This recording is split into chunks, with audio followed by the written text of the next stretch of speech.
राजों की किताब में जहां पर इज़राइल के 450 नबी आराधना करते हैं परमेश्वर की, और सुबह से शाम तक आराधना करते हैं। हम तो केवल सुबह सुबह और दोपहर तक हम निकल जाएंगे यहाँ से, और वो आराधना करते हैं। किसकी आराधना करते हैं? आपको जानकर के आश्चर्य होगा कि परमेश्वर यहोवा की आराधना करते हैं। बावजूद इसके परमेश्वर से आराधना पर ध्यान नहीं देता है। इतना बड़ा वो कमेंट सुनना पड़ता है नबी एलिया से, और पुकार करके कहो कहीं शायद टहल ले गया होगा, शायद वो सो रहा होगा, में उसके रेस्ट का टाइम नहीं है। और वो आराधना थी, किसकी आराधना की जा रही थी? परमेश्वर यहोवा की।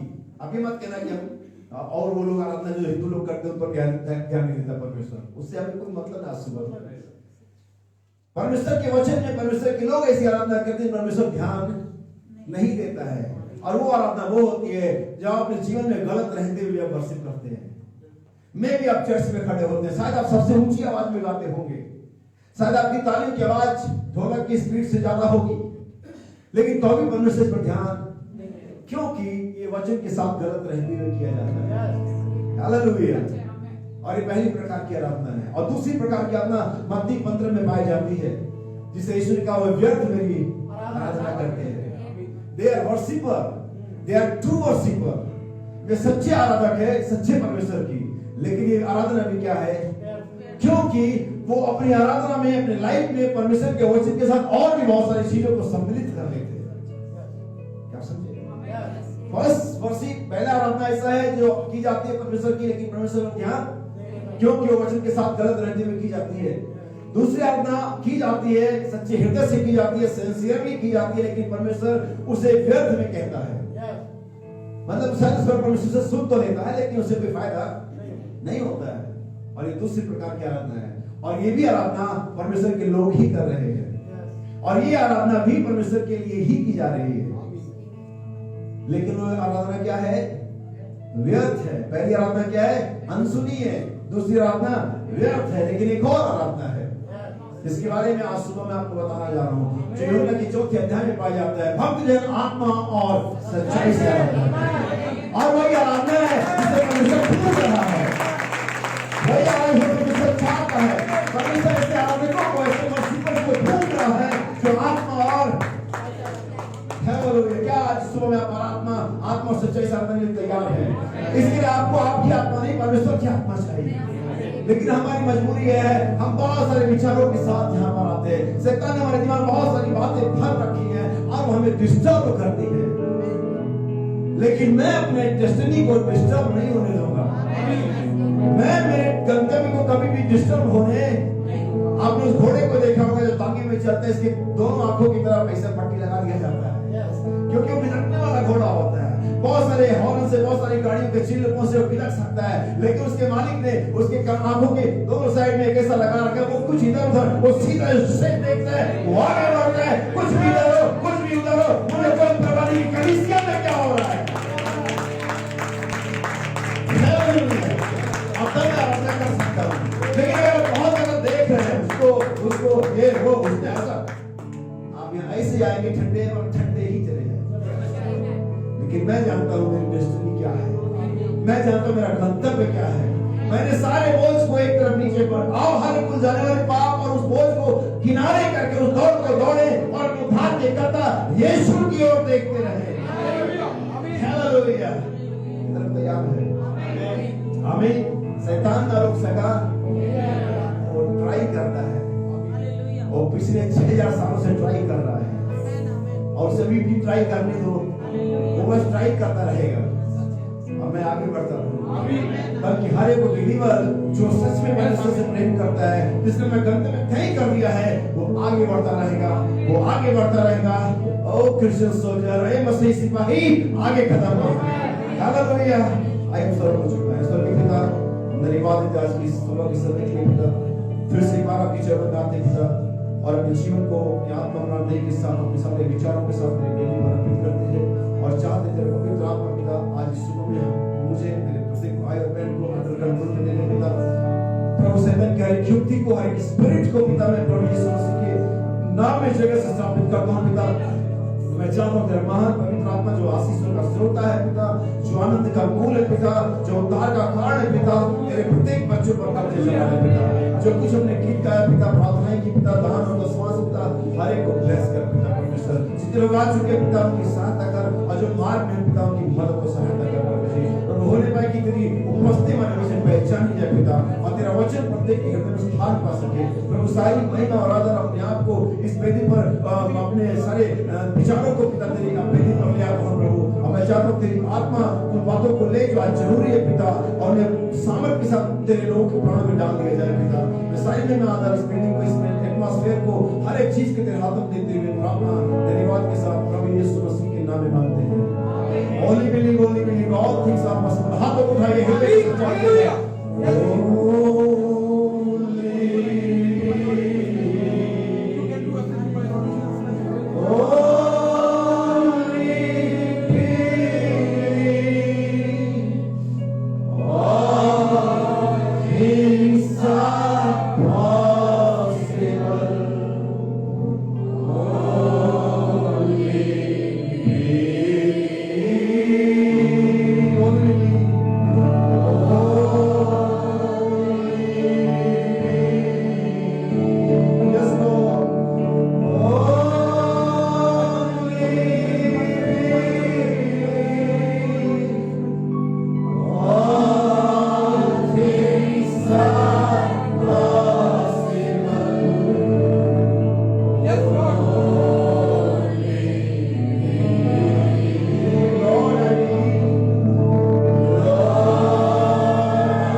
Deuteronomy chapter 6 verse 4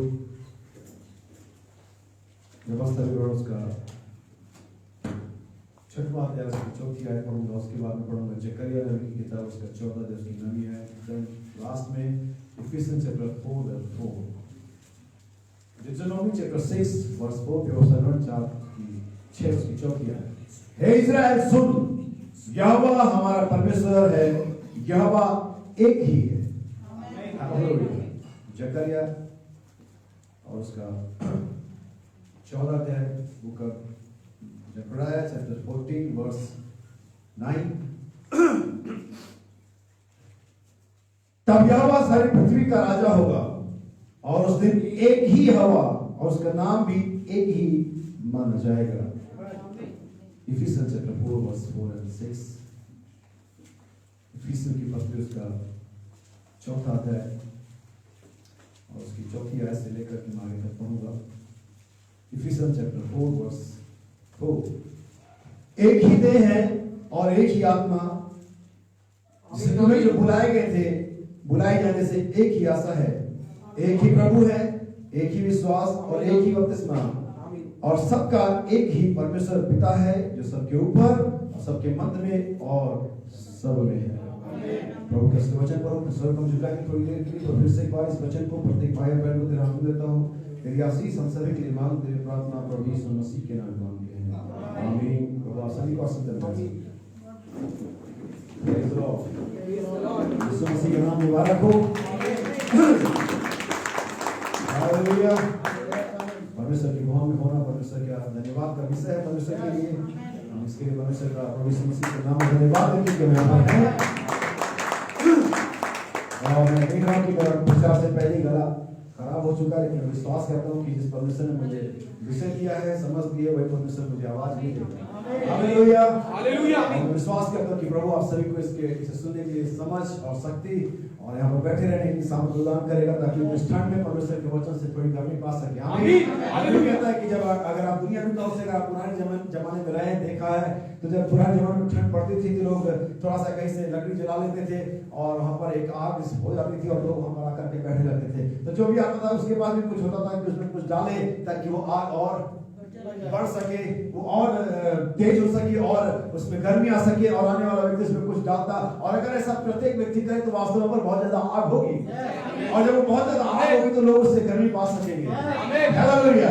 मैंने थोड़ा सा वचन लिया है, थोड़ी सी लकड़ियां डाली है ताकि मैं इसमें परमेश्वर की आत्मा से फूंक मार सकूं। अगर आप आते हैं, एक लकड़ी आप डालते हैं, एक वचन आप डालते हैं, दूसरे वचन आप डालते हैं, यहाँ पर आग और भड़केगी। हालेलुया। आग और भड़केगी, और जितनी आग भड़केगी उतना ही हम सभी को इसकी गर्मी। हालेलुया। बस आप पानी लेकर के ना आए ठंडा, आप उदास मन लेकर के ना आए। नबी कहता है उदास होना एक दुष्ट आत्मा होती है। मुझे एक बात बताने दो, कितने लोगों ने चार्ली चैपलिन का नाम सुना है? देखा, सुना? छोटी सी मूंछ हुआ करती थी उन जमाने में, जब फास्ट फॉरवर्ड का इजाद नहीं हुआ था, तब वो फास्ट फॉरवर्ड मूवी बनाता था।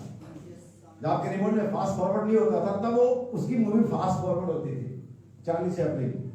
और वो एक ऐसा किरदार था जो दुनिया में फेमस हुआ, और उसने एक सीख बताई, क्योंकि जितने भी ये लोग होते हैं जो हंसाने का काम करते हैं, वास्तव में ये जीवन के उन तजुर्बों से गुजरे होते हैं जो बहुत दुखदायक होते हैं।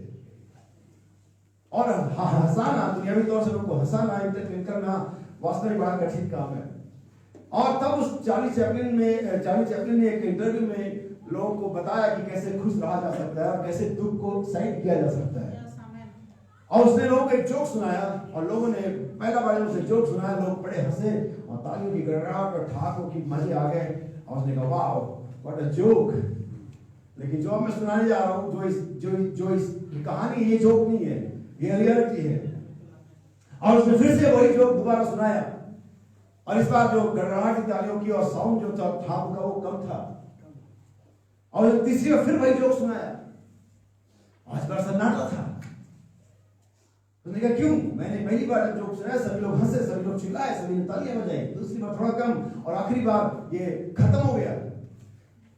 तो कितने लोग एक ही जोक पर दो बार नहीं हंस सकते? मैं नहीं हंस सकता, आप हंस सकते हैं? कितने लोग, मजाक नहीं कर रहा हूं मैं, कितने लोग एक ही जोक पर दोबारा नहीं हंस सकते? तीसरा नहीं पूछा मैंने, दोबारा एक ही दुख पर कितनी बार होते हैं? एक ही दुख पर जिंदगी भर होते रहे।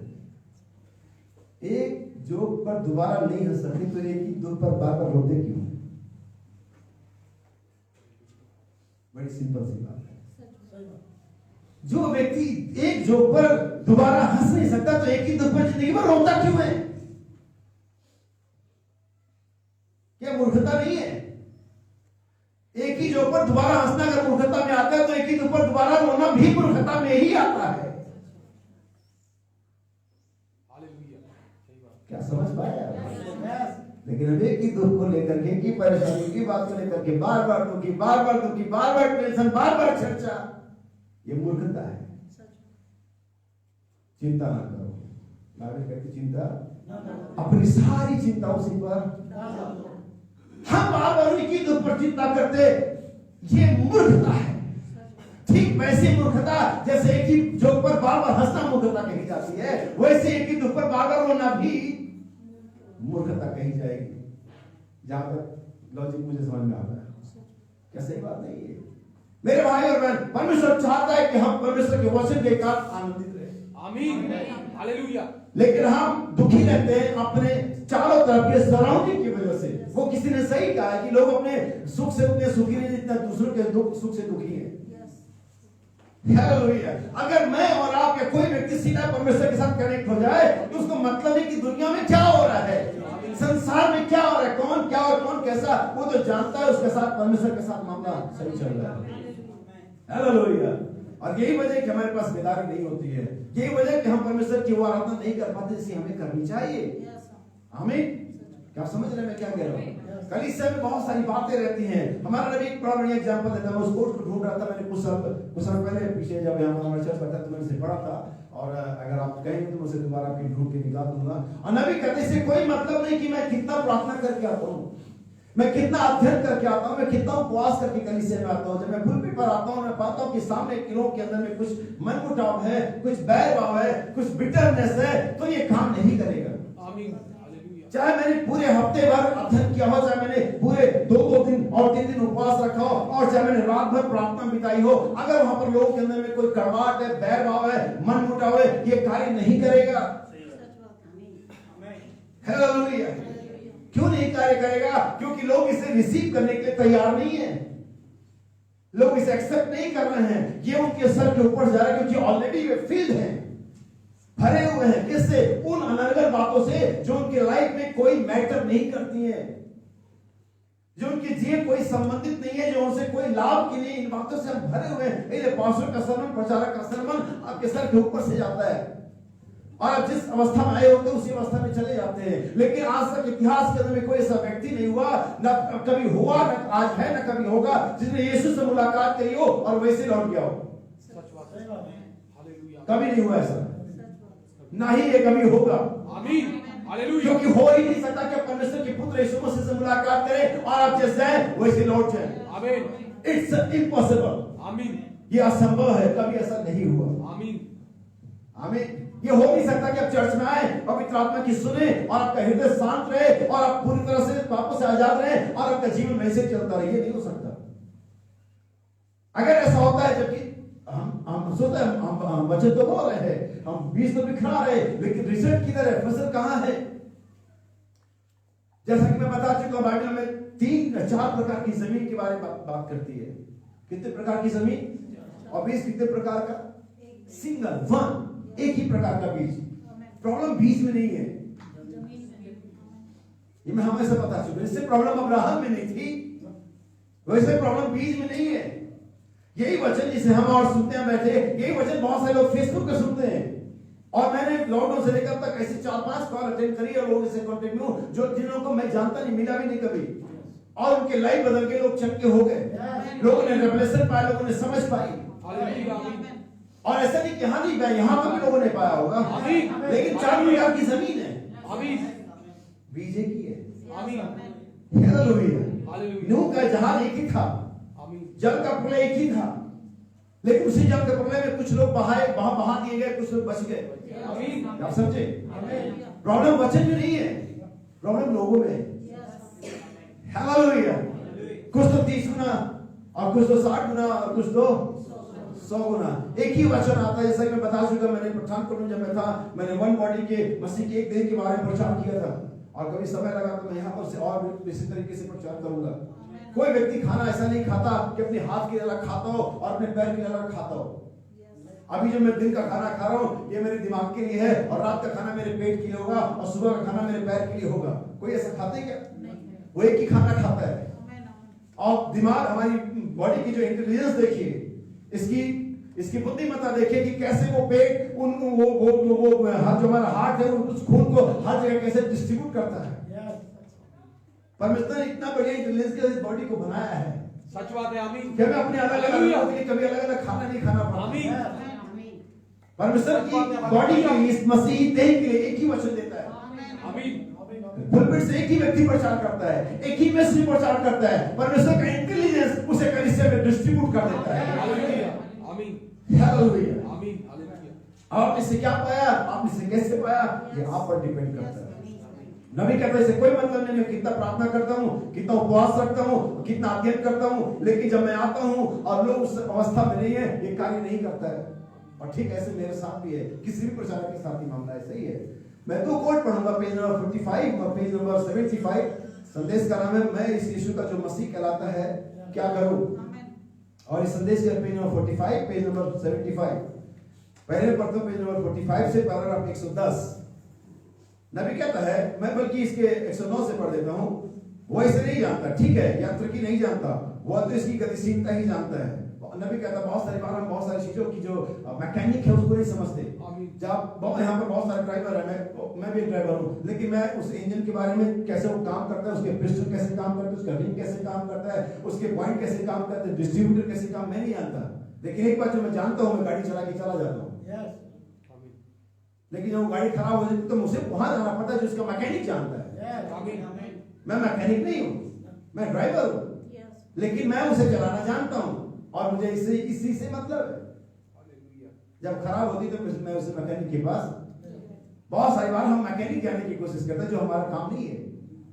ये कैसे होता है, ये कैसे होगा, ऐसा कैसे होगा, कलीसिया में ऐसे लोग कैसे रहेंगे, ऐसे लोग कैसे जाएंगे। काहे को मैकेनिक जान रहे हो, तुम्हें जानने की जरूरत ही क्या है, तुम मैकेनिक नहीं हो। बहुत से लोग कहते हैं जब तक मैं समझू नहीं विश्वास कैसे करूं। परमेश्वर ने कभी भी विश्वास करने के बुलाया, समझने के बुलाया नहीं। आमीन। उसने तो हमेशा कहा विश्वास करता है। आमीन आमीन। परमेश्वर के पास आने वालों को सब अवश्य समझना चाहिए, विश्वास करना चाहिए। नहीं आप लोग खाली आमीन बोलते हैं, तभी तो मैं ऐसे बोलता हूँ। हालेलुया। परमेश्वर के पास आने वालों को हमेशा समझना चाहिए, नहीं विश्वास करना चाहिए कि वो है। आमीन और फिर आमीन। Hallelujah hallelujah. हम इसी का मैकेनिक नहीं जानते। जब आप घर में जाते हैं देर तो स्विच को ऑफ ऑन करते हैं और लाइट जल जाती है। कितने लोग इसे समझते हैं कि कैसे जलेगी। अगर आप इसे समझते तो अपने घर में कभी आप लाइट मैन के इलेक्ट्रिक वाले को बुलाते ही नहीं करते आप ऐसा, आप नहीं समझते हैं। और मैं कहता जरूरत भी नहीं है, आप तो जलाए रहो, मैकेनिक बैठे हुए पैसे तो ठीक कर देंगे। आप बहुत सारी चीजें करते हैं नहीं समझते, फिर भी आप करते हैं, जानती होता है। लेकिन जब परमेश्वर का वचन का मामला आता है तो लोग इसे समझना चाहते हैं। आप हवाई जहाज में बैठ के जाते हो, जानते हो ट्रक को पायलट जो उड़ा रहा है पहली बार जा रहा है, जानते हो आप, फेल करते हो और बैठ जाते हो। आप उस बस में इसमें आप जाते हो, आपका हस्बैंड गाड़ी चला रहा हो तो आप 10 बार बोलेंगे कैसे चला रहे हो। लेकिन उस बस में से पहली बार वो ट्रेनिंग पर गया हो, आप सो जाते हो, मूंगफली खाते हुए चल देते हो। क्यों, आपको बिलीव है, समझते हैं आप उसे। वो बस कैसी है, उसका आखिरी सर्विस कब हुआ था, टायर में हवा कितना है, ड्राइवर कितना पुराना, समझते हैं कोई, पूछते हैं कोई नहीं, चलते आराम से। बाइबल का मामला आता है तो हम समझने की कोशिश करते हैं। हमारा नबी ने जब दुनिया के इन तमाम चीजों पर, इन तमाम स्टफ पर हम बिना समझे बिलीव करते हैं, दुनियावी चीजों पर, तो ये बात परमेश्वर के मामले में कितना दिन लागू होना चाहिए। हालेलुया, कि हम बिना समझे विश्वास करें जो कुछ वो हमसे कहता है। लेकिन चक्कर हम समझना चाहते हैं। ओके, अगर आप समझ सको फिर समझ लेना, अब फिर मुझे समझाना कि काली भैंस हरा घास खा के सफेद दूध कैसे पीती है। कभी समझ जाओ तो प्लीज मुझे भी समझाना। ठीक है, यांत्रिकी नहीं जानता, वो तो इसकी गतिशीलता ही जानता है। ठीक इसी प्रकार मैं आपको यह नहीं बता सकता कि मैं कैसे जीवित रह रहा हूं, मैं आपको नहीं बता सकता कि कैसे जी रहे हैं, मैं आपको नहीं बता सकता कि कैसे आपका हृदय उस भोजन को जो आप खाते हैं लहू बनाता है। अब यहाँ पर एक और चीज समझने की है। जो लोग यहाँ पर 15 साल 20 साल 25 साल की अवस्था में वो बादाम खाते हैं, वो दूध पीते हैं, वो तमाम अच्छी चीजों खाते हैं और वो पाते हैं कि उनका हीमोग्लोबिन बढ़ गया, वे ताकतवर हो गए। और वही बादाम, वही दूध, वही देसी घी उन 70 साल वालों को खिलाते हैं और वो कहता है अभी भी कमजोरी आ रही है। मुझे समझ नहीं आता कि बादाम ताकत क्यों नहीं दे रहा उनको, 70 साल वालों को। वही बादाम 25 साल वालों को, 15 साल वालों को तो दिमाग दे रहे हो, 70 साल वालों को क्यों नहीं दे रहा है। बादाम नहीं कुछ, आप है आप किस अवस्था में हो।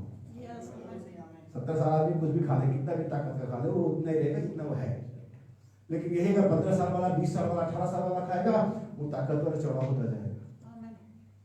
आमीन। परमेश्वर का वचन तो ताकत देता है, लेकिन ताकत तब देगा आपकी अवस्था क्या है। आप तो मुरझा के बैठे हुए हो, आप तो समझने की कोशिश कर रहे हो, आप तो सोच रहे हो अरे मुझे क्या नहीं बोला, मैं तो सब समझता हूँ। कुछ नहीं समझते तुम। सच बात है। आमीन। अगर समझते तो इस सीट पर से खड़े हुए होते। हालेलुया। हालेलुया। नबी कहता है कैसे आप कहते हो उस भोजन को जब खाते लहू बनाता है, वो तो भोजन की सामर्थ को लेता है और आराधनालय की उस पथ को तृतीय दीवार में ले आता है, उसे लहू जीवन में परिवर्तित करता है और हृदय उसे आपके अंदर पूरे शरीर के अंदर वापस भेज देता है। मैं इसे समझा नहीं सकता, परंतु परमेश्वर ऐसा करता है, ऐसा होता है, लेकिन मैं इसे समझ नहीं सकता हूं। मैं इसकी यांत्रिकी नहीं जानता हूं, यह तो गतिकी है, यह मैकेनिक नहीं तो डायनामिक है। नबी आगे कहता है अब देखिए, हो सकता है कि मूसा यांत्रिकी जानता हो, परंतु यह अन्य किसी का काम नहीं था कि वो इसे समझे, लेकिन इसे तो मूसा ही समझ सकता था। वे जानते थे इसने कार्य किया और इसी ने उसे संतुष्ट कर दिया। आज लोग उसी प्रकार से क्यों संतुष्ट नहीं हो सकते? समझे, हर कोई मूसा नहीं हो सकता, केवल एक ही व्यक्ति मूसा था। वे सब जानते हैं कि परमेश्वर का जन था और उन्होंने देखा कि वो परमेश्वर का जन था और उन्होंने उसका अनुकरण किया, और तब तक सब कुछ ठीक चलता रहा जब तक उन्होंने प्रश्न करना आरंभ ना किया। किस पर? मूसा पर। मूसा इसे जानता था, तब तक सब कुछ ठीक चलता रहा जब तक वो मूसा का अनुकरण करते रहे, लेकिन तब सब कुछ खराब हो गया जब उन्होंने प्रश्न करना आरंभ कर दिया। यही होता है, शैतान आपके मन में प्रश्न डाल देता है, पास्टर के प्रति, भाइयों और बहनों के प्रति, डिकन एल्डर के प्रति, सो एंड सो के प्रति, और जब प्रश्न आ जाता है तब कुछ भी सही नहीं चलता है। सच बात है। आमीन। हालेलुया। क्या आप समझे मैं क्या कह रहा हूं?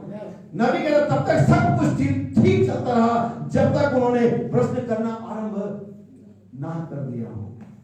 अब आगे बढ़ता हूं। जब तक वे अन्य किसी कोरा और दातान किसी कार्य को करने के लिए खड़ा ना करना चाहते थे, जब तक उन्हें कोई ऐसा ना मिल गया हो जो उनके अंदर कुछ दुनियावी नकली लेकर के आया हो। Page number 75, same message, page number 75, paragraph 197। आप क्या करने जा रहे हैं? इससे काम नहीं चलेगा कि आपकी मां ने क्या किया, आपके पापा ने क्या किया, आपका पास्टर क्या करता है, भाई ब्रैनम क्या करता है। आमीन। हालेलुया। इससे काम नहीं। अरे उसने कैसा किया, वो भी ऐसे से काम नहीं चलेगा। आमीन। तुम न्याय के सिंहासन पर किसी के पीछे तुम नहीं सकते। अरे इसने क्या, मैं इसके पीछे, तू उसको भी चल, तू भी चल, तुम दोनों एक साथ चल, जोड़ी बना के जाओ। उसने किया तो तू भी चल, उसी के साथ चल। कितने लोग जाना चाहेंगे? एक ही चीज है छुपने की, कलवरी। आप किसी भाई ब्रैनम, भाई आलोक, भाई फलाना ढिमाका, वो पवित्र बहन, वो पवित्र भाई, आप उसके पीछे नहीं छुप सकते। उसने ये किया सो मैं ये कर सकता हूं। No hiding place. साम 139 कहता है मैं तेरी हुजूरी से बच के किधर भागूं? मैं भाई आलोक के पीछे छुप जाऊंगा, भाई आलोक के पीछे नहीं छुप सकता, वो हाइडिंग प्लेस नहीं है। मैं भाई ब्रैनम के पीछे छुपूंगा, भाई ब्रैनम हाइडिंग प्लेस नहीं है। एक ही हाइडिंग प्लेस है, इट्स नेम जीसस। उसके नाम प्रभु यीशु मसीह। मुझे यीशु में छिपा ले, मुझे शैतान में छिपा ले, मुझे यीशु में छिपा ले। हालेलुया। आप किसी भाई और किसी बहन के पीछे नहीं छिप सकते कि उसने ये किया सो मुझे ऑप्शन मिलता कि मैं भी करूं। आमीन। नो सर, यही वजह कि हमारे पास नकलें हैं, हमारे पास मिसबिहेव है, हमारे पास बिना बिनारी की कलीसिया है, हमारे पास लोग जो काउंटिंग में है लेकिन क्वालिटी में नहीं है। परमेश्वर काउंटिंग नहीं चाहता, परमेश्वर को भीड़ नहीं चाहिए। बहुत सारी बार मैं एक चीज आपको अंग्रेजी, कुछ हो सकता है कि आपके अंग्रेजी की पार्ट है, मैं कई बार इसे पढ़ता हूं, हालांकि मुझे नहीं आता। जीसस ओनली, बहुत से लोग कहते हैं जीसस ओनली, केवल यीशु। जीसस ओनली का मतलब केवल यीशु नहीं होता है। अगर इसे सही अंग्रेजी में पढ़ा जाए, जैसे उनके मतलब जीसस इज एवरीथिंग, ये तो आपकी मेंटालिटी ना, आप इसे कैसे पढ़ रहे हो। जैसे अगर मैं नो वन लाइक हिम, आप क्या समझेंगे? कोई बताए, कोई उसे नहीं, कोई उसके जैसा नहीं है, ये भी हो सकता है। जीसस ओनली केवल यीशु नहीं, Jesus is everything, Jesus only, सिर्फ यीशु ही सब कुछ है। नो वन लाइक हिम, यही मेरी अंग्रेजी है। अब आप हो सकता है कोई इसे समझे, कोई इसे पसंद नहीं करता, लेकिन मैं कहूं कोई उसके जैसा नहीं है। अंग्रेजी का ही फर्क है। ये तो हमारी सोच पर निर्भर करता है, हम उसे कैसे समझ रहे हैं। जब यीशु का जो मुझसे पहले आए, अब हिंदी में तो ऐसा लगता है कि मूसा के बारे में बात कर रहा है, दाऊद के बारे में बात कर रहा है, उससे पहले वही लोग आए थे चोर और डाकू, तो ये तो बड़ी गड़बड़ बात हो जाएगी। लेकिन अंग्रेजी में से पढ़ेंगे तो इसका मतलब है जो लोग जो मेरे आगे खड़ा है, तुम्हारे लाइफ में जो यीशु मसीह के आगे खड़ा है, तुम्हारे और यीशु मसीह के बीच में है, वो उससे बिफोर हो गया। वो चोर और डाकू है, चाहे वो तुम्हारी माँ हो, तुम्हारा हस्बैंड हो, तुम्हारी वाइफ हो, पास्टर हो, चर्च हो, कोई भी हो, जो मेरे आगे खड़ा है वो चोर और डाकू है। जो तुम्हारी लाइफ में मेरे आगे खड़ा है, मुझसे आगे खड़ा है। तुम्हारी प्रायोरिटी, तुम्हारी डिजायर, तुम्हारी अभिलाषा, तुम्हारा एजुकेशन, तुम्हारी खूबसूरती, तुम्हारी सुंदरता, जो मेरे आगे तुम्हारे लिए खड़ा है वो चोर और हालेलुया। समझे? मैं फिर से कहता हूं, माँ ने क्या किया, पिता ने क्या किया, पास्टर क्या करता है, भाई बहन क्या करता है, परंतु यह तो आपके हाथ में है। संदेश का नाम है मैं इस यीशु का जो मसीह कहलाता है।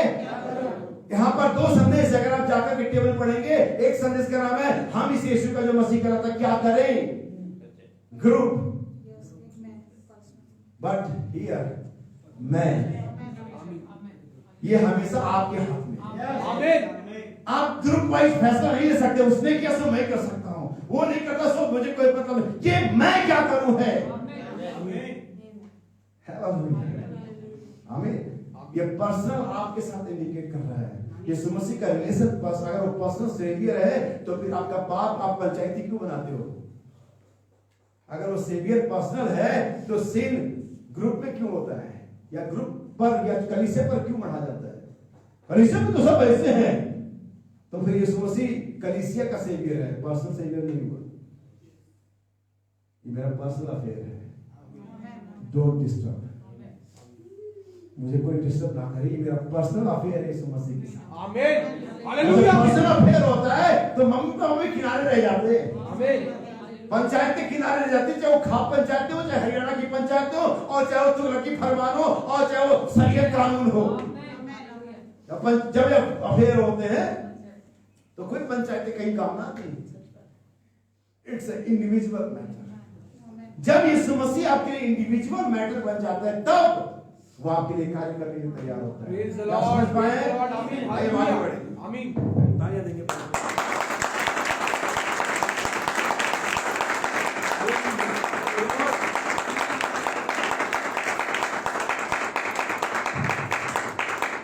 हालेलुया। मैं चाहूंगा कि भाई अजय अपनी माइक को संभाल लें और हम आयतों को जरा मिलाएंगे। तीन आयतें जो मैंने आपके लिए पढ़ी है, ये एक सीक्वेंस में है और मेरा संदेश है वननेस ऑफ गॉड, परमेश्वर की एकता। अब मैं यहाँ पर एक परमेश्वर नहीं सिखाने जा रहा हूँ, लेकिन तो भी आपके लिए सीखना जरूरी है। कोई भी मिस्ट्री, बाइबल की कोई भी mystery, even seven thunder, adoption, new name, eternal life, कोई भी मिस्ट्री वन गॉड से बाहर नहीं है। सारी मिस्ट्री, सारे भेद परमेश्वर के भेद में पाए जाते हैं। इसलिए अगर कोई व्यक्ति one God, oneness, God head नहीं समझ पाया तो वो कभी भी कोई मिस्ट्री भी नहीं समझ पाएगा, इवन वो सर्पेंट सीड भी समझ नहीं पाएगा। इसलिए बहुत जरूरी है कि आप जाने कि परमेश्वर एक है। आमीन, हालेलुया। और वो एक कैसे है इसको जानना है। बहुत सारी चीजें आप सुनेंगे, समझेंगे, जो पहले नहीं सुनी समझी होंगी, और आज हम उसे सुनेंगे। और यहाँ पर तीन आयतें हैं, डिट्रोनॉमी चैप्टर 6 वर्स 4, आइए इसे सुने।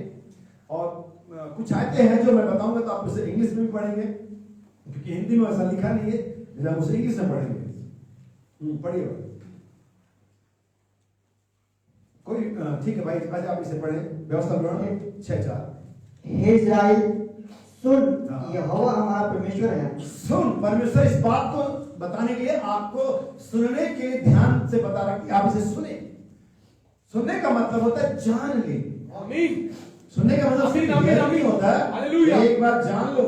मतलब आप परमेश्वर जो भी बोलता है आपके सामने, वो चाहता है कि आप इस बात को कंठस्थ कर लें, याद रखिए हमेशा हमेशा के लिए। आमीन। हे इस्राएल सुन, आमीन, आमीन, आमीन। और फिर तेरा परमेश्वर यहोवा एक ही है। कहीं कोई आए और बताए कि मैं भी यहोवा हूं, तो याद रख के तेरा परमेश्वर यहोवा एक ही है। इस बात को सुनिएगा ध्यान से। जब लिखा गया यूहन्ना 1:1, gospel of John chapter 1 verse 1, परमेश्वर आदि में वचन था, तो हम इसे ऐसे पढ़ सकते हैं कि आदि में परमेश्वर का व्यक्ति था, क्योंकि वचन जो है परमेश्वर का व्यक्ति है। Word is the person of God.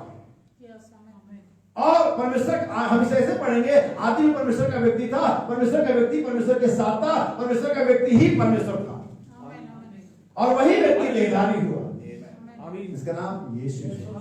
Hallelujah. So oneness of God, Bible कहते हैं इस्राएल सुन, तेरा परमेश्वर यहोवा एक ही है। अगर आप तीनों रेफरेंस पढ़ेंगे तो इसमें एक चीज कॉमन है, और वो एक है। आमीन।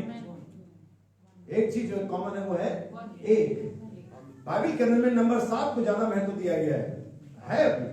सारी 7 कलीसियाएं, 7 सिंह, 7 दीवट, 7 विभक्तियां, 7 तुरैया, 7 गर्जनाएं, 7 मोहरें, लेकिन नंबर जो 1 है ये किसको दर्शाता है जानते हैं? यूनिकनेस।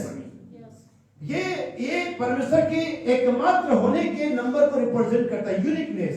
ये नंबर 1 दिखाता है कि वन एंड ओनली, ये यूनिक है आपके लिए, इसके जैसा कोई नहीं है। नंबर 1 सबसे ग्रेटेस्ट नंबर है,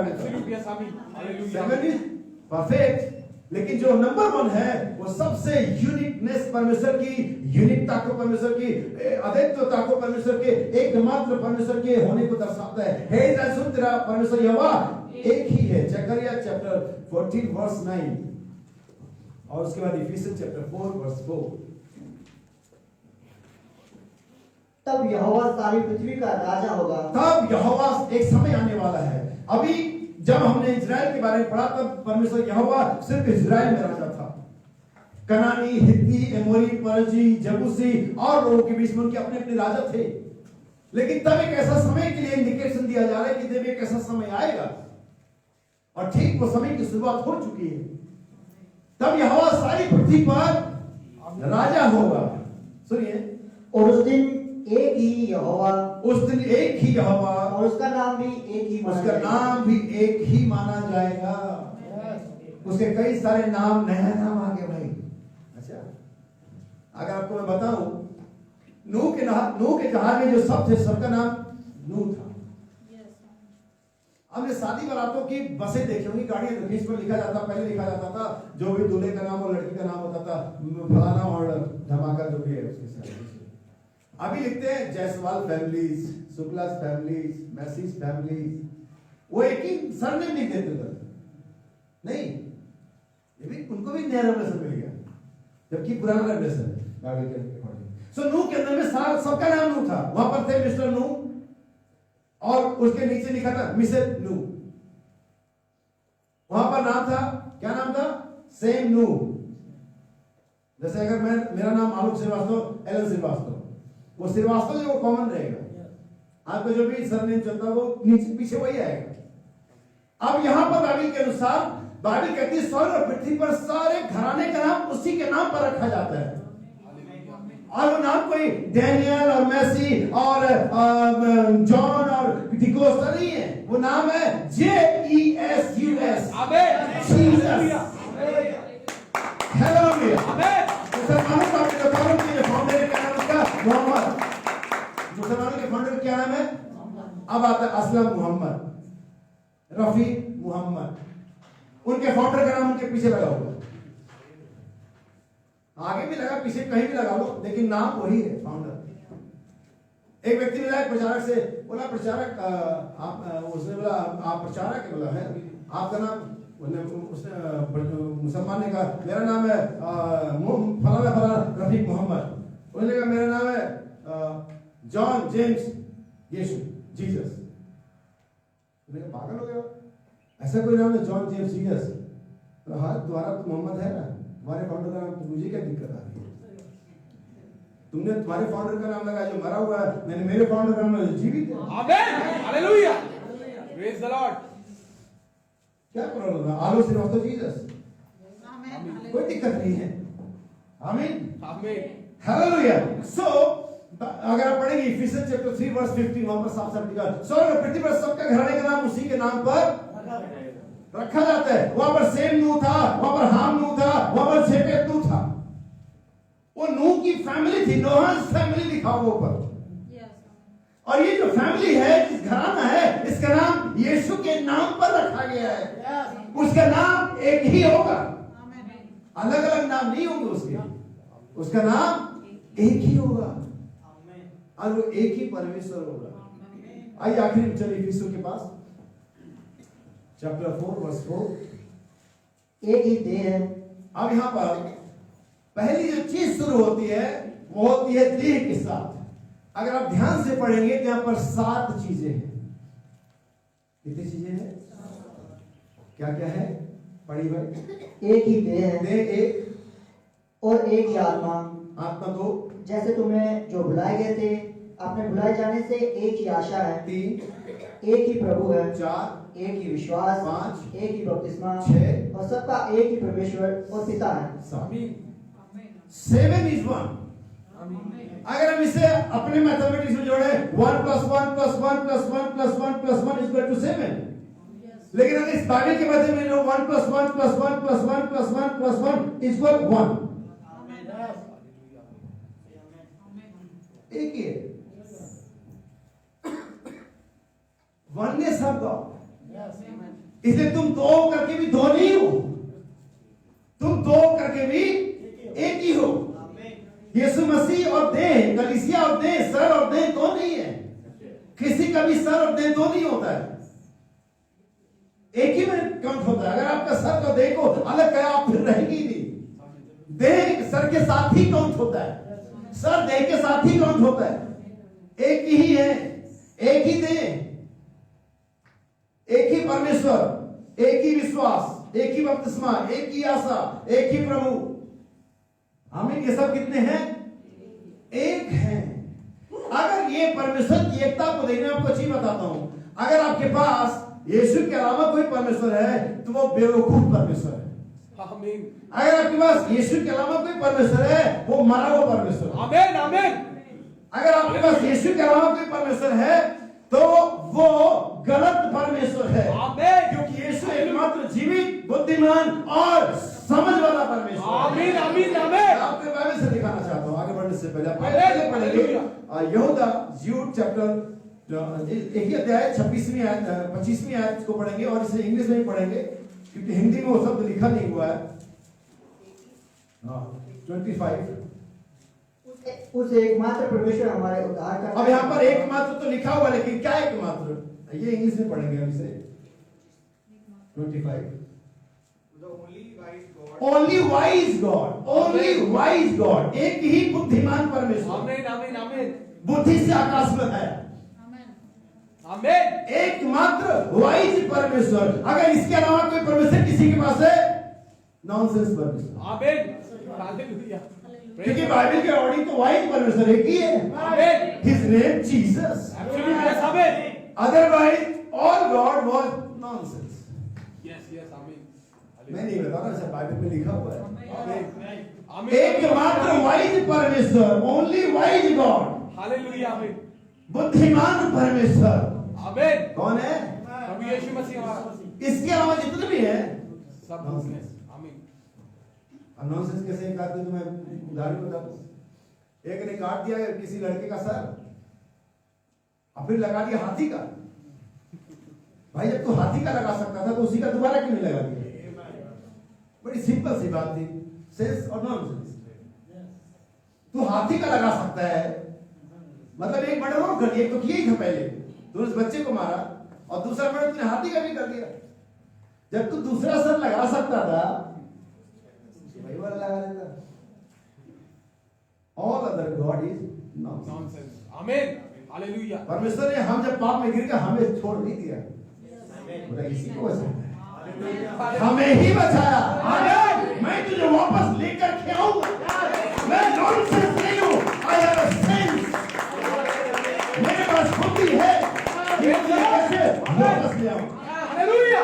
आमीन। One and only wise God, hallelujah. एकमात्र बुद्धिमान परमेश्वर यीशु मसीह। जॉन चैप्टर 17 वर्स 3, यूहन्ना का सुसमाचार 17 अध्याय उसकी 3री आयत, सच्चा परमेश्वर।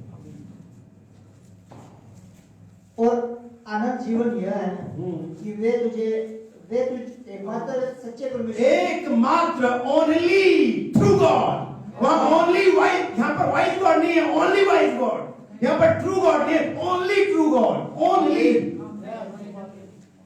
वन इज अ की, जितने भी रेफरेंस पढ़े इसमें जो नंबर 1 है वो कीवर्ड है। Only true God, otherwise every God is false God. आमीन। इसके अलावा जितने भी गॉड हैं, जितने परमेश्वर हैं, वे झूठे हैं, क्योंकि एकमात्र true God, hallelujah, only true God, only true God. मैं खुश हूं कि वो ओनली ट्रू गॉड मेरा परमेश्वर है। आमीन। हालेलुया। Last one, second, first Timothy chapter 4 verse 10, पहला तिमोथियस उसका 4था अध्याय और उसकी 10वीं आयत है ये। यहाँ पर क्योंकि हम परिश्रम और यत्न इसलिए करते हैं कि हमारी आशा उस जीवित परमेश्वर के पास है। हालेलुया। तो इसके अलावा जितने भी परमेश्वर हैं सब डेड हैं। आमीन। हालेलुया। यीशु मसीह के अलावा हमारे परमेश्वर के हवा करो जितने परमेश्वर हैं वे सब डेड हैं। आमीन। हमारे पास एकमात्र जीवित, सच्चा और जीवित परमेश्वर है। बुद्धिमान परमेश्वर, जीवित परमेश्वर, सच्चा परमेश्वर यीशु मसीह। आमीन। और वही हमारा परमेश्वर है। आमीन। कौन? जो जीवित है, जो बुद्धिमान है, जो सच्चा है। इसके अलावा अगर किसी के पास है वो झूठा है, मरा हुआ है, गलत है। हालेलुया। क्या समझे? सुना भी कहता है कि जो बाइबल के अंदर में नंबर 1 है वो परमेश्वर के यूनिकनेस को, परमेश्वर के अनकंपेरेबल गॉड के का रिप्रेजेंटेशन है। हम नबी कहता मसीह की जो देह, जो पहली चीज जो हमने एफिसियंस 4 में पढ़ी वो है एक ही देह, वन बॉडी। और ये जो बॉडी है, ये जो देह है, ये मसीह की आध्यात्मिक देह कहलाई जाती है। ये यीशु मसीह की देह कहलाई जाती है। ये एक मिस्टिकल बॉडी है जिसमें परमेश्वर का जीवन पाया जाता है। नबी कहता है अब यह देह कोई ऑर्गेनाइजेशन नहीं है, ये कोई संस्था नहीं, ये ऑर्गेनिज्म है, ये जीवन है। इसमें परमेश्वर का जीवन पाया जाता है। कोई भी देह चाहे वो किसी भी प्रकार के क्रिएचर की हो, प्राणी की हो, उसमें स्पिरिट नहीं है, अगर वो जीवन नहीं है तो मरी हुई है। औपाधिक जीवनदायक क्या है? आत्मा। आत्मा तो जीवनदायक है, शरीर से कुछ लाभ नहीं। सो कोई भी बॉडी, कोई भी देह आत्मा के बिना क्या है? मरी हुई है। अगर आप मसीह की देह हैं और आप दावा करते हैं मैं बॉडी ऑफ क्राइस्ट, मैं मसीह की देह, मसीह की कलीसिया हूं, तो इसके लिए जरूरी है कि आपके अंदर मसीह की आत्मा हो। कोई भी देह अपनी आत्मा के साथ परमेश्वर मसीह की देह नहीं हो सकती है। अब ये समझने की चीज है मेरे भाई, एक ही देह है। आमीन। कई सारी देह नहीं है। किसी व्यक्ति के लिए, किसी पुरुष के लिए उसकी जो पत्नी होती है उसकी देह होती है। आमीन। और एक ही देह है, कई सारी देह नहीं है। किसी भी पुरुष की कई सारी देह नहीं है। पहले को बताती है हर एक स्त्री का अस्तित्व क्या है? पुरुष है। अगर आप इसे सही अनुवाद पढ़ेंगे तो हर एक स्त्री का नहीं, हर एक पत्नी का, क्योंकि हर पुरुष हर पत्नी का सिर नहीं है। हर पुरुष अपनी ही पत्नी का क्या है? और हर सिर का जो हर पुरुष का जो सर है वो क्या है? मसीह। और मसीह का जो सर है वो परमेश्वर। अब यहाँ पर आप देखें तो आप एक बड़ी विचित्र सी तस्वीर दिखाई देगी, यहाँ पर कई सारे सिर दिख रहे हैं, लेकिन ऐसा नहीं है। एक डायग्राम है समझने के लिए। अगर हम इसे हम स्त्री को पुरुष के साथ अटैच कर दें वो एक बॉडी बन जाते हैं। अगर हम उस पुरुष को मसीह के साथ अटैच कर दें तो वो एक बॉडी बन जाता है। और अगर हम मसीह को परमेश्वर के साथ अटैच कर दें एक बॉडी बन जाती है। एक अम्ब्रेला की तरह, सबसे बड़ा अम्ब्रेला, उसके बाद एक छोटा अम्ब्रेला, उसके बाद एक तीसरा अम्ब्रेला। लेकिन जो सबको ढके हुए कौन सा? सबसे बड़ा वाला, वो जो परमेश्वर है, वो जो चोटी का पत्थर है, वो जो कैपस्टोन है, वो जो सब एकमात्र जीवित और सच्चा परमेश्वर है। परमेश्वर सबके ऊपर, हालेलुया, सबके मध्य में और अब सब में है। इस बात को समझना। नबी कहता आगे, अब बाइबल कहती है हर एक स्त्री का जो सिर है वो पुरुष है। पहला कुरिन्थियों 11 अध्याय 3 आयत से पढ़ेंगे हम। अब यहाँ पर जो इंग्लिश में लिखा गया वो है हेड। वो क्या लिखा गया? हेड। हर एक स्त्री का जो सर है, वो जो हेड है वो कौन है? उसका पति। अब यहाँ पर जो हेड से ऐसे लगता है शब्द बोध सुनाई आता, लगता है हेड का मतलब, अच्छा आप हेड है इस कंपनी के, ऐसे लगता है हेड का मतलब ऐसा होता है रूलर। यहां पर वो हेड नहीं है। यहाँ पर ये हेड है। आमीन हालेलुया आमीन। हेड का मतलब रूलर नहीं। नबी कहता है पहले हम इसे पढ़ते हैं फिर हम इसे। परंतु मैं चाहता हूँ हाँ। कि तुम ये जान लो कि हर एक पुरुष का सिर मसीह है और स्त्री का सिर पुरुष है और मसीह का सिर परमेश्वर है। जो पुरुष से ढाके हुए प्रार्थना में भविष्यवाणी करता है वह अपने सिर का अपमान करता है। देखिए ठीक है, हर एक स्त्री का जो सिर है वो कौन है? पुरुष। हर एक पुरुष का सर कौन है? मसीह। और मसीह का सर क्या है? परमेश्वर। यहां पर नबी कहता है हेड का मतलब ये कोई बॉस नहीं है, कोई फोरमैन नहीं, सुपरवाइजर नहीं है। हेड का मतलब है प्रोटेक्टर, प्रोवाइडर। वह जो आपकी सुरक्षा करता है, वह जो आपके लिए मुहैया करता है। इसलिए हर एक पत्नी का जो प्रोवाइडर होता है उसका हस्बैंड होता है और उसका प्रोटेक्टर भी वही होता है। जैसे कि मसीह ने अपनी देह के लिए अपने आप को दे दिया और मसीह ने हमारी हर एक कमी घटी को प्रोवाइड किया। इसका मतलब वो सुपरवाइजर नहीं है, उसके ऊपर फोरमैन जनरल बॉस नहीं लगा हुआ है। वो उसका क्या है? प्रोवाइडर है। आपके और मुझ में बहुत सारी कमियां थी, हमें बहुत सारी जरूरतें थी जिन्हें हम कमा नहीं सकते थे। बाइबल इसके लिए उत्पत्ति से भविष्यवाणी करती है, तेरी लालसा तेरे पति की ओर होगी। आमीन। वो तुझे तेरे लिए सब चीज प्रोवाइड करेगा। जैसे यीशु मसीह ने, जैसे बाइबल कहती मसीह ने कलीसिया के अपने आप को दे दिया, वैसे एक हस्बैंड अपने आप को क्या करता है? अपने पत्नी के लिए दे देता है। बाइबल कहती है हर एक पति अपनी पत्नी से प्रेम करे, तब जब उसके झुर्रियां पड़ गई हो तब भी प्रेम करे। ये नहीं कि किस कंडीशन में करे, किस उम्र में करे, जब वो नौकरी पर से नौकरी छोड़ चुके हो तब भी करे, जब वो बीमार हो तब भी करे। कोई कंडीशन नहीं है, क्योंकि परमेश्वर ने हमें हर कंडीशन में हमसे प्रेम किया। परमेश्वर ने हर तबके के लोगों को वहां से बुलाया, जिस भी कंडीशन में मैं और आप थे तब भी उसने मुझसे प्रेम किया। आमीन। तब भी जब मैं पाप में चला था तब भी उसने मुझसे प्रेम किया। तब भी जब मैं दुनिया में था, मरने के तैयार था और ये सारी मौतें हमारी तरफ और आपकी तरफ आई, तब भी आपसे प्रेम करता था। सच बात है। एक वजह थी कि आप बच गए। आमीन आमीन। मैं याद कर सकता हूं मेरे पीछे जीवन में जब मैं सही नहीं था, आमीन हालेलुया आमीन, तब भी मैं मरने वाला था, किसने मुझे बचाया? आमीन। मुझे अच्छी तरह से याद है जब मेरे पिता से मेरे डॉक्टर ने कहा था अगर थोड़ा देर हो जाती ये लड़का बच नहीं सकता था, और मैं आप समझता हूं तब भी वो मुझसे प्रेम करता था। हालेलुया। आपको लगता है कि जब मूसा नील सागर में फिरौन की बेटी की माल की ओर जा रहा था और बहुत सारे मगरमच्छ खाने के तैयार थे, मुझसे प्रेम नहीं करता था? परमेश्वर मुझसे तब भी प्रेम करता था। आमीन। जब फिरौन के महल में पला बड़ा और लड़ाइयां सीखी तब भी परमेश्वर से, क्योंकि उसने हमसे अनंत काल की प्रेम से प्रेम किया। हालेलुया आमीन। He loves us everlasting love. आमीन आमीन उसने हमें अनंत काल के प्रेम से प्रेम किया। क्या कंडीशन नहीं, वैसे हर एक पति अपनी पत्नी से आमीन। क्या सुना? क्योंकि वो उसकी देह है। आमीन। एक ही देह है।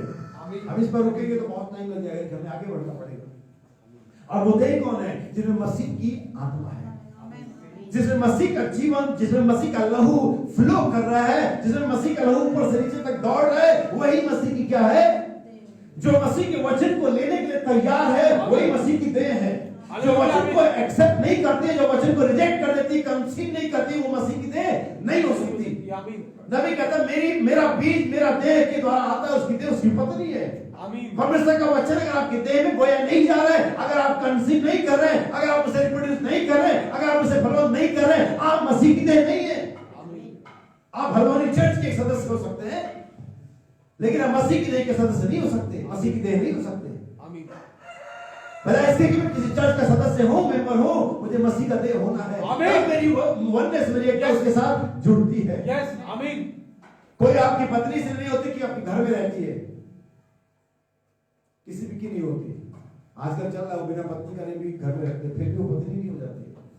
वो उनके संपत्तियों के वारिस नहीं होती, ना ही दावा कर सकती है। कोई आपकी इसलिए पत्नी आपकी देह नहीं हो सकती क्योंकि आपसे प्रेम करते, आप उससे प्रेम करते नहीं होती इसके लिए। कोई इसके लिए किसी की पत्नी देह नहीं हो जाती है क्योंकि उसमें बिलीव करती है, इसके लिए कोई किसी की देह नहीं हो जाती है। देह तब होती है जब उसके बीज को एक्सेप्ट करती है। कोई भी कलीसिया मसीह की दुल्हन नहीं हो जाती है क्योंकि उसके नाम पर विश्वास करती है, क्योंकि उससे यीशु मसीह से प्रेम करती है, क्योंकि यीशु मसीह की सेवा करती है। इसकी वो कलीसिया देह नहीं हो जाती। इसकी वो कलीसिया होती है लिव इन रिलेशनशिप में होती है, उसके साथ रह रही होती है लेकिन देह नहीं हो जाती है। इसके लिए तो इसके बीज को अपने अंदर से रिप्रोड्यूस करना होता है। आमीन। एक देह होने के लिए आपको परमेश्वर के वचन को अपने देह जीवन से दिखाना होता है, जीना होता है, इसे अपने अंदर में लेना होता है, तब ये आप मसीह की देह बनते हैं। आमीन। हालेलुया। और वो एक देह कौन है? वो खुद यीशु है। आमीन। One body is Jesus. इसी बात को याद रखना, क्योंकि मैंने बताया 1 + 1 7 तक जाएंगे, +1 ही होगा, और वो जो इक्वल टू आएगा वो यीशु होगा। आमीन। वो जो एक ही देह है वो कौन है? यीशु। वही यीशु खुद है। आइए हम आगे बढ़े, दूसरे नंबर पर आए। पढ़िए इफिसियों 4:4। ये पहला था जिस पर हमने बात करी, वन बॉडी, एक ही देह है और एक ही आत्मा। अब यहाँ पर ये दूसरी चीज पर हम बात करें, एक ही देह है और एक ही आत्मा। यहाँ पर स्पिरिट लिखा हुआ है, एक ही आत्मा। बाइबल के अकॉर्डिंग बहुत सारी आत्माएं हैं। बाइबल कहती है हर एक आत्मा की प्रतीति, इट मींस बहुत सारी आत्माएं हैं। फिर बाइबल यहाँ क्यों कहती है कि आत्मा? यहां पर जब बाइबल रेफर कर रही है, जब बाइबल दिखाना चाह रही है, वहां पर यूहन्ना 4:24 को दिखाना चाह रही है, और परमेश्वर आत्मा है, स्पिरिट। यहां पर जो परमेश्वर दिखाना चाह रहा है, जो पौलुस बताना चाह रहा है, वो इस स्पिरिट के बारे में है जो आदि में, आरंभ में जल के ऊपर मंडराता था। यहां पर परमेश्वर का वचन पौलुस के द्वारा उस एक आत्मा के द्वारा बताना चाहता है जो कोई और नहीं, यीशु है। आमीन। दुनिया में अरबों लोग इस समय तक पैदा होकर मर चुके, उनकी अपनी आत्माएं थी। क्या नहीं कहते हर एक आत्मा न्याय के सिंहासन में विचार कर रही है? आत्माओं का न्याय होगा, उससे दोनों जो आत्मा और प्राण दोनों को नाश कर सकता है। करोड़ों अरबों लोग अपनी अपनी आत्मा के साथ इस प्रेजेंट टाइम में जी रहे हैं, तो फिर बाइबल क्यों कहती है कि आत्मा? यहां जो बात करी जा रही है आत्मा के बारे में, वो एक परमेश्वर की एक आत्मा के बारे में बात करी जा रही है, और वही एक आत्मा उस एक देह में पाई जाएगी जो एक ही देह है। क्योंकि बाइबल कहती है हर एक जीव को उसके अनुसार देह दिया हुआ है। अगर आप पढ़ेंगे पहला कुरिन्थियों 15 अध्याय, वहां पर सारा आपको कॉन्सेप्ट मिल जाएगा।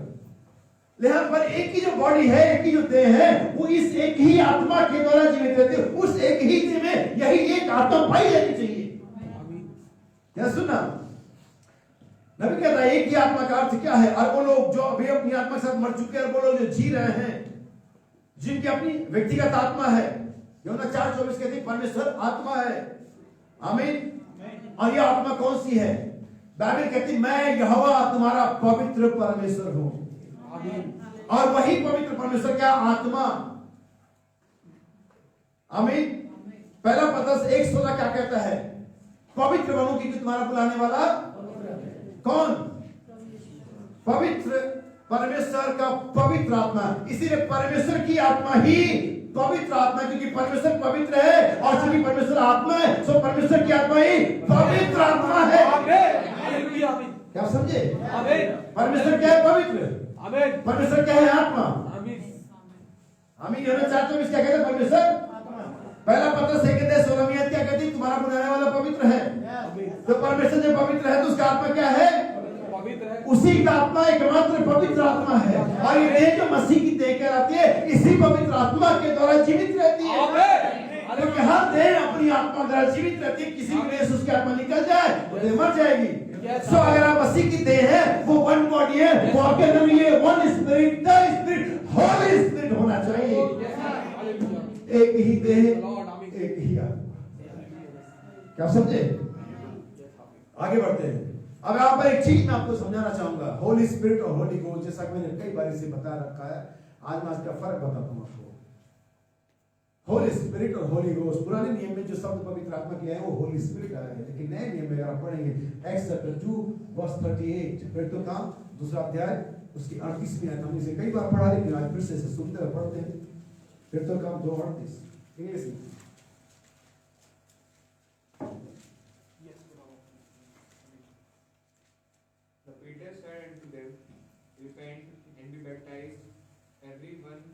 you in the name of Jesus Christ for the remission of sin, and ye shall receive the gift of Holy Ghost. Gift of Holi ghost, यहाँ पे स्पिरिट नहीं लिखा है, होली स्पिरिट नहीं, इसलिए नबी का संदेश अगर आप पढ़ेंगे द होली गोस्ट, द संदेश पवित्र आत्मा जो संदेश से आप पढ़ते हैं वहां पर द होली स्पिरिट नहीं लिखा है। होली स्पिरिट और होली घोस्ट में क्या फर्क होता है? अब अंग्रेजी में बहुत सारे बच्चे घोस्ट भूत ऐसे होता है, ये एग्जैक्टली घोस्ट का मतलब था मरे हुए की आत्मा, यही मतलब है, कोई इसमें परेशानी की बात नहीं है। और यीशु जब मरा उसके पास होली स्पिरिट था, लेकिन जब वो मरा तो वही होली स्पिरिट, क्योंकि यीशु मर चुका है, वही पवित्र आत्मा होली घोस्ट के रूप में हमारे ऊपर वापस आता है। आमीन आमीन सेम स्पिरिट जो यीशु मसीह में था, क्योंकि यीशु मर गया तब होली घोस्ट, क्योंकि मरे हुए यीशु जो मर गया वही आत्मा। आमीन, क्या समझे? क्या समझ पाए? आमीन। इधर होली स्पिरिट और होली पवित्र आत्मा हो, परमेश्वर होली घोस्ट नहीं है। आमीन है, hallelujah. God is spirit, not God, क्योंकि परमेश्वर मरा नहीं। आमीन, क्या समझे? लेकिन यीशु मरा ताकि वही आत्मा जो उसमें थी, जिसने उसे काम करवाया, जिसने उससे मिराकल करवाया, जिसने उसे तूफान को शांत किया, वही पवित्र आत्मा होली घोस्ट के रूप में अब हमें मिल सके जो विश्वास करते हैं। Hallelujah, hallelujah. The Holi ghost, hallelujah. The vision of the Holi ghost. आमीन, परमेश्वर तो स्पिरिट है, लेकिन जब यीशु मरा तब वो होली घोस्ट के रूप में हमारे ऊपर में आमीन आमीन हमारे अंदर में फिर से काम कर रहा है, हालेलुया। अपने होली घोस्ट को हमारे अंदर में रखने के द्वारा। क्या आप समझे? So one body one spirit. Next one, अगली बात हम देखेंगे। जैसे तुम्हें जो बुलाए गए थे अपने बुलाए जाने से एक ही आशा है। यहाँ पर आता है जो शब्द है होप, एक ही आशा। नबी कहता है परमेश्वर एक व्यक्ति के रूप में कलीसिया में था, परमेश्वर एक व्यक्ति के रूप में यीशु मसीह में था, आमीन, लेकिन एक भेद के रूप में कलीसिया में है। आमीन आमीन आमीन। तुम्हें मालूम है कि निजाती उस महिमा का मूल्य क्या है? आमीन, हालेलुया, आमीन आमीन आमीन। तुम्हें ये ज्ञात होना चाहिए कि निजाती उस महिमा का मूल्य क्या है, और उसका भेद यह है कि मसीह जो महिमा की आशा है वो तुम में रहता है। आमीन, हालेलुया। एक ही आशा है। अगर यहाँ बैठे लोगों को मसीह के पास आने के लिए बहुत सारे होप हैं, तो मैं आपको कहना चाहता हूं कि आपको निराशा मिलने वाली है, क्योंकि मेरे पास बहुत सारा होप नहीं है। मेरे पास एक अच्छी बिल्डिंग का, मेरे पास एक अच्छे एजुकेशन का, मेरे पास एक अच्छे फ्यूचर का होप नहीं है। मेरे पास एक ही होप है, होप ऑफ इटर्नल लाइफ। उस अनंत जीवन की आशा, वो धन्य और ब्लेस्ड होप है जो यीशु मसीह में हमें मिला है। और वो होप कौन है? यीशु। वो वन बॉडी कौन है? यीशु। वो एक आत्मा कौन है? यीशु। वो वन ओनली ब्लेस्ड होप कौन है? आपको मैं बाइबल से दिखाना चाहता हूं।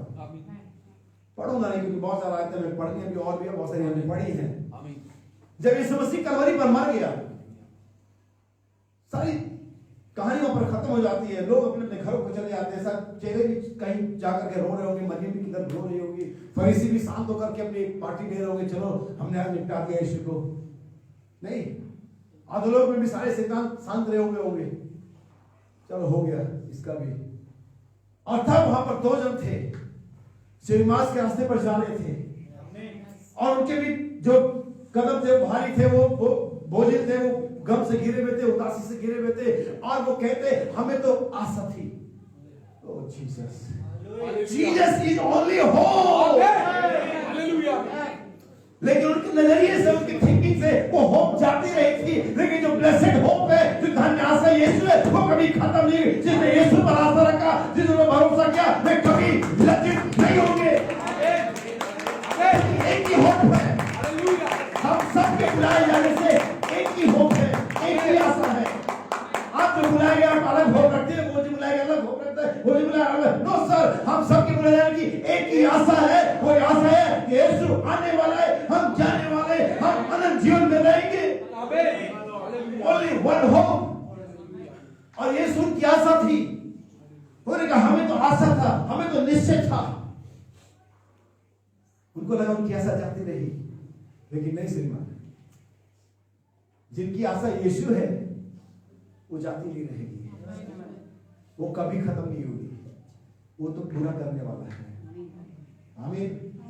तो तुम्हारा पिता मेरा दिन देखने की आशा में, ओ मेरे खुदा क्या वचन है, तुम्हारा पिता मेरा दिन देखने की आशा में। यीशु उसकी आशा थी, अब्राहम की जो आशा थी, अब्राहम का जो होप था वो यीशु था। Hallelujah amen. One body in Jesus, one spirit in Jesus, one hope in Jesus। Amen. Hallelujah. Abraham की आशा कौन था? यीशु। आमीन। हमारी क्या होनी चाहिए? यीशु है, आमीन। वही आशा है, आमीन। वही देह है, आमीन। वही एकमात्र आत्मा आमीन है। आमीन आमीन आमीन। हालेलुया आमीन। तुम्हारा पिता मेरा दिन देखने की आशा में उसे देखा और आनंद किया। बहुत सारे लोग कहते हैं गर्जनाएं प्रकट नहीं, तुम बेदारी क्यों मचाते हो? मुझे बताओ, अब्राहम दिन देखने की आशा में था, पाया उसने? क्या उसने पाया था उसने? नो, उसने दर्शनों में देखा था, उसने रेवलेशन में देखा था, आनंद किया।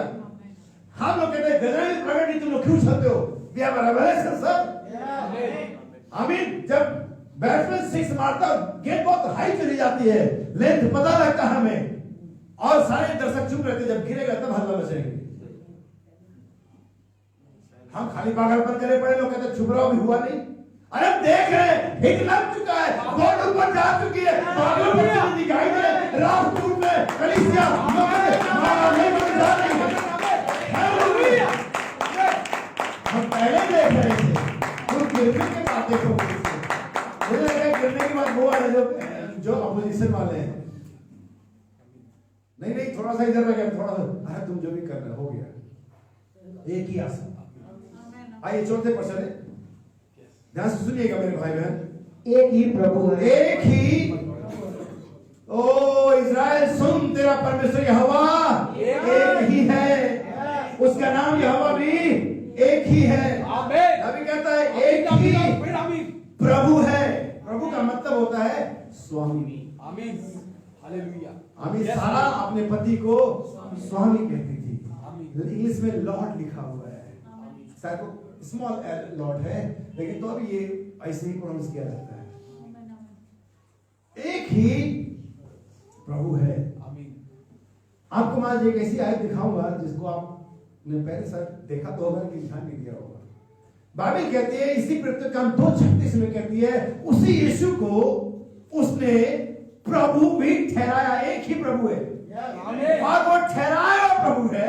वो कोई अच्छी स्वेच्छा से ऑप्शनल लॉर्ड नहीं है, क्योंकि बस ऑप्शन में लॉर्ड है। परमेश्वर ने उसी को प्रभु ठहराया है। आपको जरूरी उस एक प्रभु को, जिसे परमेश्वर ने प्रभु ठहराया, एक्सेप्ट करना है। हालेलुया।